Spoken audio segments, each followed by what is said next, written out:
Last year, during Silencing the Hate Week, the Cinemart players were asked to make a contribution to the week with an event, and they decided to do a stage reading of The Laramie Project, which I was asked to direct.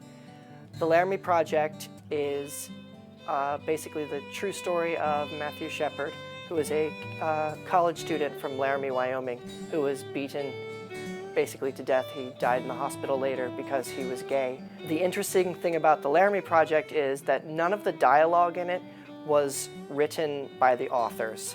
The authors are a group from New York called the Tectonic Theater Company, and they went to Laramie, Wyoming, where Matthew Shepard was from, and interviewed his friends, his family, townspeople, religious figures, people who are pro-gay, people who are anti-gay, and basically got a bunch of transcripts. And what they did was they brought it back and turned it into this story of monologues.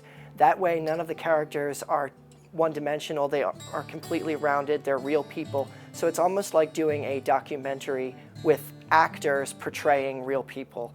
So that was one of the interesting things and why it made it so unique for Silencing the Hate Week, because you got a full perspective on what it's like to live in the LGBT community with everyone around.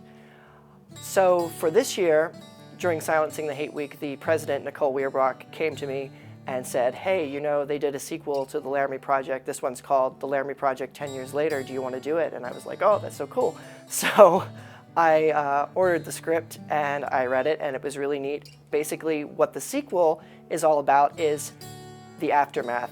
How has Laramie changed? How have people's attitudes changed? And how have characters from the first one developed since the incidents 10 years ago?